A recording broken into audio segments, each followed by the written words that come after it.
My name is Ira Bell, and I am an Astronomical and Planetary Sciences student at Arizona State University's School of Earth and Space Exploration. In this lecture, I'm going to discuss some of the physics of exoplanet transits. An exoplanet is a planet that orbits a star outside of our solar system. These magnificent objects have many categories, such as super-Earths, hot Jupiters, ice giants, and more.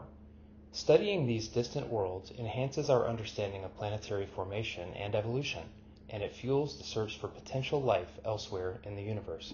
The first exoplanets discovered were rocky worlds orbiting a neutron star. This occurred in January 1992 by Alexander Wolszczan and Dale Frail. Yet the first transiting exoplanet, known as HF 209458, was discovered in 1999 by David Charbonneau and Greg Henry. As of November 2024, humanity has discovered and cataloged over 5,600 exoplanets. As the saying goes in exoplanetary science, know thy star, know thy planet. To truly understand exoplanets, we must understand stellar physics. After all, exoplanets are born from the same protoplanetary disk of gas and dust that gives rise to their host stars. The physical properties of the star, such as its mass, temperature, luminosity, and composition, directly influence the formation and evolution of the planets orbiting it. Understanding stellar physics is crucial, as it allows us to interpret the characteristics of exoplanets accurately and gain deeper insights into their potential for hosting life. Shown here is the Hertzsprung-Russell diagram, which is a graphical tool that plots stars based on their luminosity and surface temperature, or spectral type, revealing patterns that illustrate the relationships and evolutionary stages of stars. So how can we observe exoplanets using transit photometry? Essentially, we study a star for a period and look for a dip in its brightness, also known as the star's flux. When this occurs, it is sometimes, but not always, a transiting exoplanet. Though there are other observational methods, such as radial velocity and direct imaging, most exoplanets have been discovered using the transit method. Despite the surprising statistic that most exoplanet transits only block around 1% of their parent star's light, we don't need large telescopes to be successful with exoplanet observations. A giant portion of our exoplanet science is conducted by citizen scientists using amateur telescopes as small as 3 inches in aperture diameter. To understand the physics of flux, we can use the simple algebraic formula whereby F is for the flux, or the amount of energy received per unit area, L is the luminosity of the star, and D is the distance to the star. While stars are always undergoing constant change, it's important to note that the star's brightness isn't necessarily changing for us as it might be for an observer on some other planet. Unless the star is categorized as a variable star, we perceive the brightness change of the star because there is an object traversing or eclipsing its view from us. We get the luminosity of the star in watts if we know the radius of the star and its effective temperature, multiplied by the Stefan-Boltzmann constant. With respect to the distance of the target star, one method is parallax. For relatively nearby stars, say up to a few thousand light-years away, we can use this apparent shift in the star's position against the background of more distant stars as Earth orbits the Sun. The parallax angle, p, over a 6-month interval, gives us the distance component we need for flux. The formula on the right side simply demonstrates how we calculate the change in flux over time. There is an extremely important geometrical principle we are subject to in the transit method.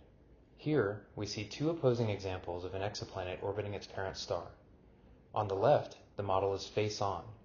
On the right, the model is edge-on. For transit photometry, the exoplanet must have an inclination angle that allows the transit to occur edge-on from our perspective on Earth. This is a very limited range of degrees, and as such, we actually can't observe most exoplanets using the transit method.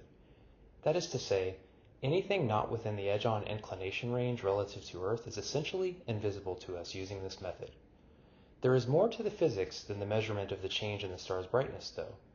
We also need to predict when an exoplanet will transit.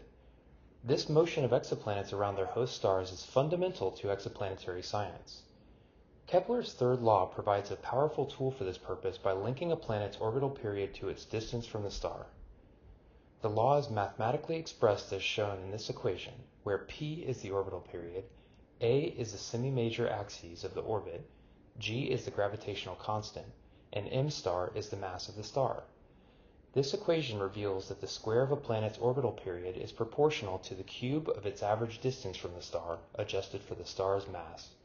Essentially, if we can measure how long it takes for a planet to complete one orbit, which we can observe through methods like transit photometry, and we know the mass of the host star, determined through stellar spectroscopy, we can calculate the planet's orbital radius. As with all things in physics, we are best served by relating one thing to something else to understand the differences between the two. If we were to simply look at a target star and measure its average brightness change, we might make some mistakes. There are many conditions on Earth that could change the brightness of a star from our perspective, such as air mass, light pollution, atmospheric interference, such as cloud coverage, birds, and more. In transit photometry, we mitigate for this by observing a second star, known as a comparison star, ensuring that it is in the same photographic frame as the target star. We assume that in most cases we can solve for the conditions I just mentioned if both stars have similar changes. However, if we establish a preliminary baseline, as shown in the light curve on the right, and then observe a dip in the target star's relative flux, meaning a dip in the flux relative to simultaneous observations of the comparison star, we might be able to produce a light curve like the one we see here. In this example, we use the Exoplanet interpretation code to analyze our data, which is an open-source Python package from Exoplanet Watch, a citizen science project managed by NASA's Jet Propulsion Laboratory on behalf of NASA's Universe of Learning. Here, HOT-P 53b transits its parent star, and as shown at the end of the transit, the baseline is re-established. In this light curve plot, each vertical line is known as an error bar, with the central position on each bar being the data point for each photographic moment in time.